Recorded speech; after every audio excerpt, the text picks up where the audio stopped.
This is episode 18 of Art, Why I Stuck with a Junkie Jazz Man. In episode 17, Art was traveling and doing college clinics, also bar mitzvahs and weddings. In episode 18, Art goes back to the recording studio. As for me, I'm dazzled by the whole situation, and I'm still working on the book. Not long after Art left Synanon, his old label, Contemporary Records, released some previously unissued material he'd recorded for them in the 50s, outtakes from different sessions with different bands. Les called the album The Way It Was. Lester Koenig had been and would be again essential to Art's career, his very life. He owned Contemporary Records, Modern Jazz, also Good Time Jazz, Dixieland, and the Society for Forgotten Music, Classical. He'd been a Hollywood producer and had worked on first-class movies, Roman Holiday, Detective Story, and The Heiress. But when he was called up before the House Un-American Activities Committee during the Hollywood witch hunt, he told the bastards to go fuck themselves and had gotten blacklisted. So he took his savings and put it all into what had been just a hobby, his little record company. Les was probably the only honest man in the record business at that time. Maybe at any time. And his company built a reputation for producing recordings of exceptionally fine audio quality. Art told me that in its heyday, Contemporary had had a full-time bookkeeper, a secretary, and several warehouse workers. When I met him in 1973, Les was recording very little and had a part-time bookkeeper to prepare twice yearly royalty statements and royalty checks, which he never failed to send for any amounts, however small. Sales had been poor in the days after rock rose and ruled, but Contemporary was still housed in the same single-story warehouse studio office on the west side near La Cienega on Melrose Place, in a neighborhood filled with art galleries and antiques dealers. I wish I could say I liked Les, but I never got to know him. In spite of the lunches he treated us to at the lively Pear Garden across the street from the studio, where Japanese chefs prepared Korean barbecue, juggling and slicing marinated beef, shrimp, and vegetables in midair above the frying table right before your eyes. In spite of the ballet des viandes and the martini and the chat, Les never lost his air of condescension toward me, a friendly lack of curiosity, and an unwillingness to reveal anything at all about himself. There was my timidity, too, an awe of him with his height, his heavy eyebrows, and his way of conversational non-engagement that made it impossible for me to even attempt to draw him out. I only learned about him when I interviewed his son, John, for Straight Life, after Les was dead. I had one verbal brawl with Les, at the mild beginning of which I snapped out, frustrated by being continually cut off by him. "It's only women you interrupt," he replied immediately, smiling, because I always know what they're going to say. But he was Art's staunch ally through all Art's criminality, stupidity, and the resulting busts.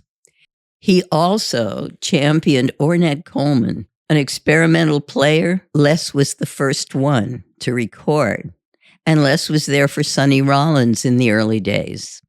Many of these artists made a name with him and left for more profitable and higher profile companies.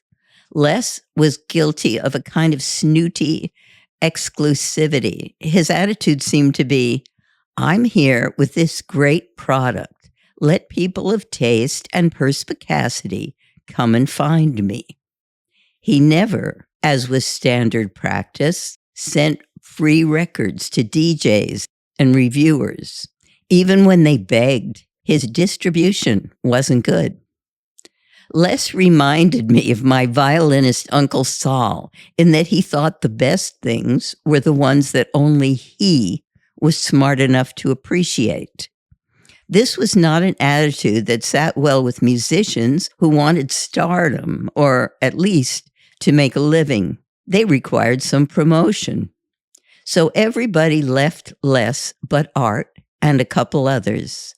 The beautiful jailbird, Hampton Hawes, and the pianist, Phineas Newborn Jr., who'd been in and out of mental hospitals.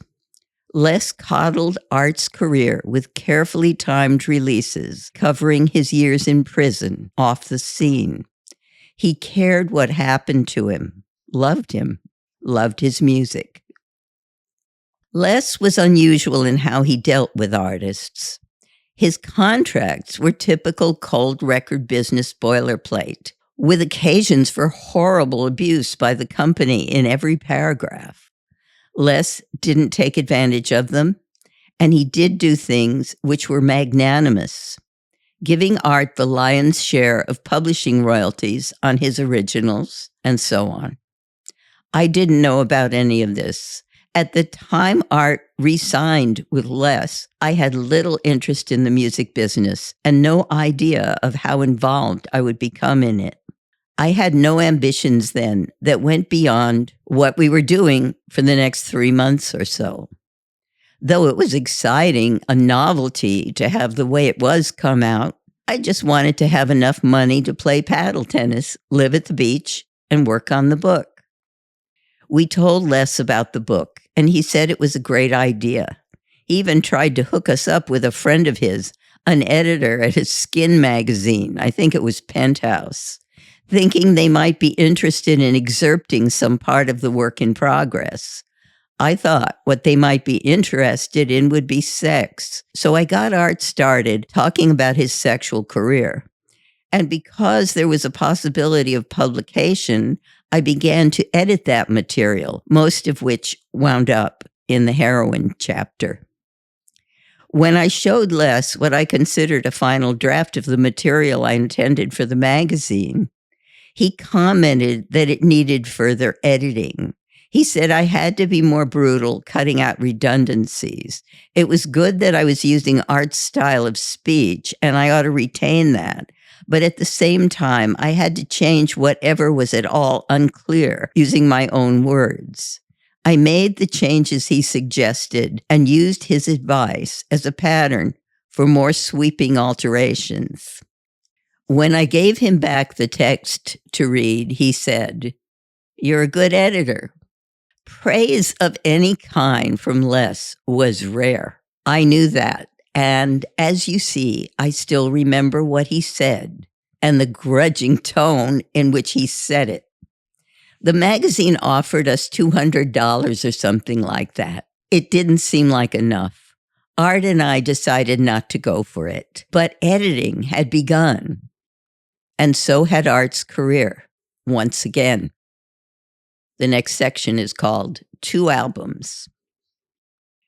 In spite of all my airy ramblings a few pages back about art, lowercase art, there was also a more elemental thing at work in me. Some women go for warriors. More go for musicians. Girls, you know it's true. I've said I didn't care what Art did musically, but obviously I did. Everything in me operated to treat him better, to honor him if he was going to perform. And the funny thing was, I still hadn't seriously listened to his music. The music on The Way It Was the first I really listened to of Art's, and the first I listened to with him. His work with Warren Marsh, one of the world's greatest tenor players, had the sunny, contrapuntal, chatty sound of West Coast jazz and Dixieland, and so I liked it. And it knocked me out because it swung so hard. Art Pepper's contribution. Art came up jamming on Central Avenue in the blazing black jazz district in LA before the war. Art's swing was always basic to his music. He was married to the beat. But for me, the best thing on that album was What's New, the ballad.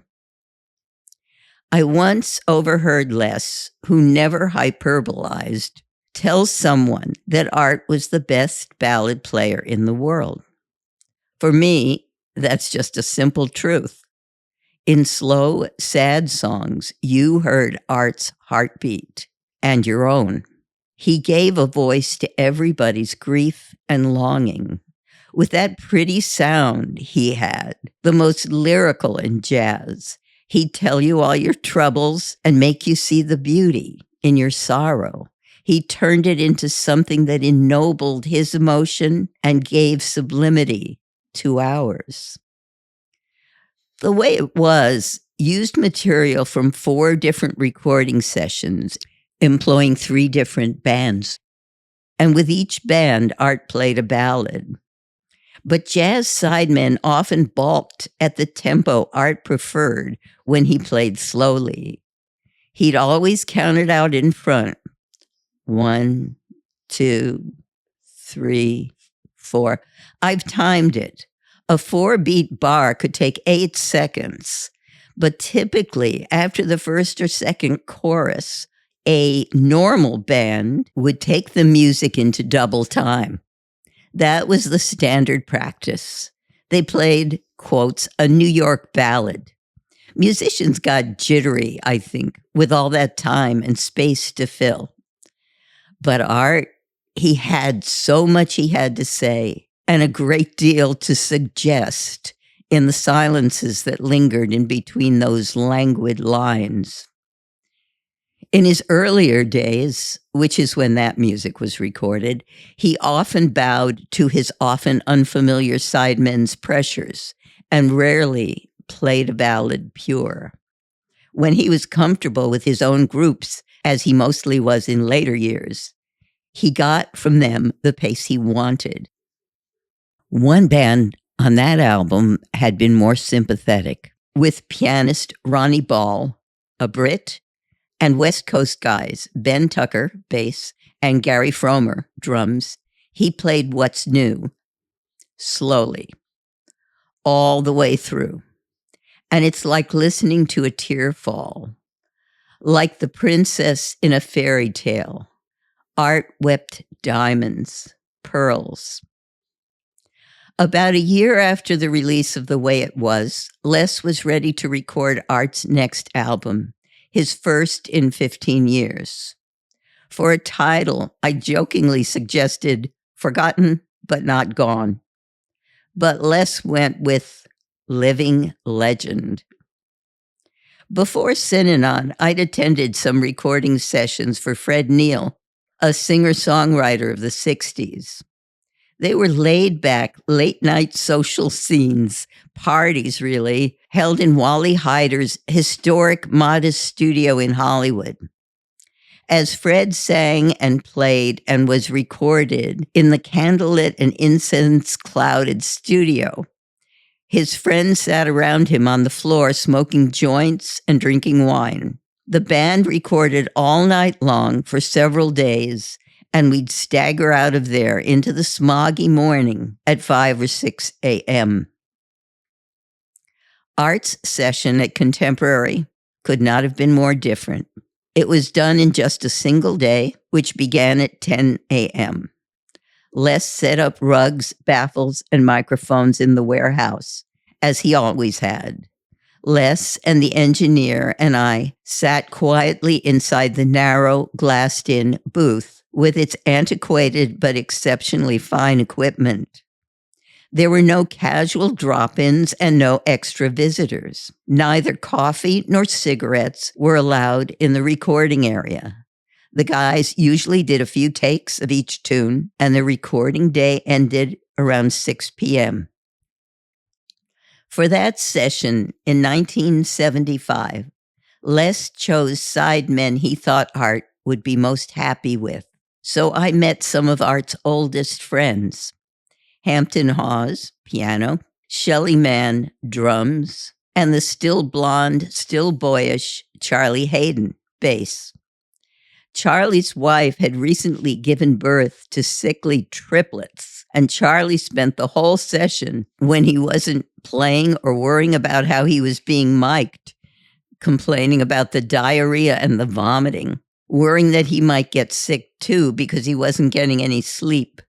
A doctor had him breathing into a paper bag because, Charlie explained, his blood chemistry had gone off. I know now from personal experience that he was having panic attacks, hyperventilating. Art told me, laughing affectionately, that Charlie was the only person he ever met who whined more than he did. As a kid of 17 or so in the late 50s, Charlie had gigged with Art occasionally. Hampton Hawes had been Art's piano player and partner for years during Art's heyday. They'd grown up together, were addicts together, and both had been to prison for their drug use. Hamp was a pretty light-skinned black man whose music seemed to me poetical. At this time in 1975, he wore a graying, ethereal afro and seemed lovable and sad. Hamp was also working on his autobiography, Raise Up Off Me, with a fine writer, Don Asher. It's a good book. Hamp had done time for drugs like Art, and just like Art, he'd refused to inform to avoid a lengthy sentence. But Hamp had the distinction of having sought for and obtained from JFK a presidential pardon. Art loved and felt loved by exhausted Charlie and melancholy Hamp. Shelly Manne, sane and joyous, with his free and easy manly jibes and wisecracks, just made him uncomfortable. Art never knew how to respond to that kind of thing. He'd try to chuckle at the joshing, but that would come out bitter or embarrassed. Shelly was sensitive, witty, smart, and he was one of the world's greatest drummers. He'd played and toured with Art for years with Kenton. Later, he'd guaranteed Art work in his nightclub as a condition of one of Art's many paroles. Art was grateful and admired him tremendously. I never heard him say a word against him, but I could tell he regarded Shelly as a kind of alien. He couldn't emotionally connect with happy people. Another problem was that in small groups, Shelly always automatically took charge. I saw him do so lots of times in later years. Well, in this case, Les was in charge, and it was Art's date, and Shelly kept politely back. But one had a sense of his ability to take care of absolutely everything. I liked it. It made me feel safe. It unnerved Art. The session went well. Les had selected one standard and one or two of Art's older tunes, and Art had written out some new ones. By now, about 3 years out of Synanon, and with a brand new horn, Art had been playing jazz from time to time in clubs. A respected young trumpeter, Bobby Shue, had assembled a group with Art as his co-leader, and both of them were writing songs for the band. I liked Art's songs and enjoyed seeing him creatively employed, scratching out notes on music paper. But in those days, I didn't respect that activity as much as I did the playing, and I sided somewhat with nightclub audiences who clamored for familiar standards. Of course, I was an idiot. Fortunately, my attitude didn't dampen Art's compulsion to write.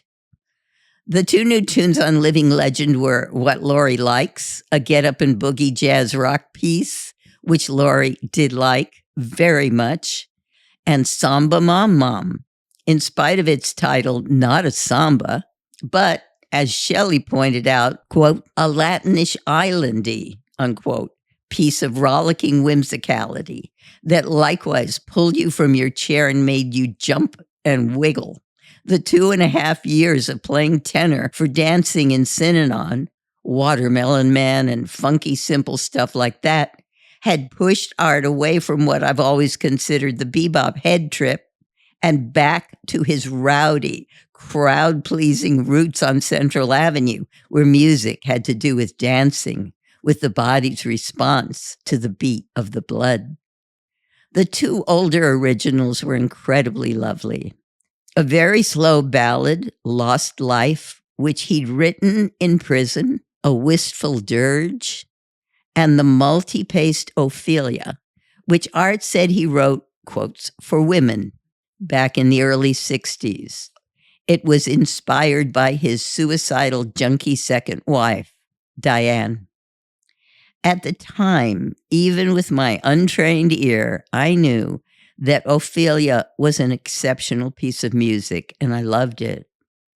It's a composition that illustrates Art's genius for a dramatic, structured narrative and embodies in the actual chart, as no standard could, all Art's morphing ambiguities of mood, his subtlety, mystery, and sweetness, his solid, swinging funkiness, and the chaos in his rage. It also maps the full range of his musical experience from blues and swing to bebop and beyond, his evolution as an artist. Before I heard Ophelia, I'd based my respect for Art on the opinion of others, and then on the effect on me of his beauty and swing. Now, Art's music was teaching me how to listen and what to listen for. Over the next couple of years, Art played Ophelia in club and concert settings and went wild with it. Took it everywhere it ought to go. If I were to stretch an emotional truth, I might say that Ophelia was the beginning of my commitment to Art's music, a commitment that took me beyond my personal tie to him and the book, and made me the same kind of crazy for him as the most rabid of his fans. But it wasn't just Ophelia. It was everything he played now.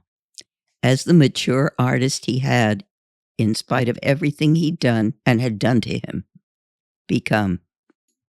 At his best, and that was most of the time, Art took every tune on a trip like this, wrote dozens of narrative compositions, rhythmic and harmonic structures, each of which contained his passion and sustained him when he took that passion through the roof. Les used the photos I'd taken at the session on the back of the album jacket and my recent portrait of Art on the cover. He let me design the cover too, which I botched, I think. I don't like the colors or the font. But the cover photo I chose was the right one and was a shocker for Art's 50s fans. They had seen Art only as a clean-cut, beautiful young man in a sport jacket with carefully combed hair. I'm amazed that Les was willing to display this one. Maybe he was impressed by my credentials, my days of shooting rock and roll. Maybe he was being generous to Art about the little woman. On the cover, as it was issued then, it was redone later by Les's son, John, who used no photo, just hip graphics. Art's wearing dark blue jeans and a black sweatshirt with the sleeves cut off and flaring. His left hand is partly in his pocket, with his index finger outside, pointing down, accidentally at the saxophone, which his right hand holds down by his side. The sax neck angles up exactly as the finger angles down. Both arms are exposed, so almost all of his tattoos are showing. The aged sweatshirt shows a vicious bulldog, looking odd under Art's benign expression, and says TLC for Texas Lutheran College, but implying tender, loving care. Art is accidentally a little out of focus. I didn't let that bother me. The shot was one of a dozen similar I took one afternoon, and I chose it for its grace and softness and for art's illumined gaze. Living Legend was a hit in Japan. Les had made a distribution deal with a Japanese record company. He had discovered a market for jazz, especially for Art Pepper, in Japan. The records sold. The photos I'd taken at the session were sent by Les to a Japanese jazz magazine, a slick, thick, powerful publication, Swing Journal, and they printed 8 or 10 pages of the photos with accompanying text. The Japanese jazz-loving public was to buoy us up seriously, cheer us on, and support us with hard cash for the rest of Art's life.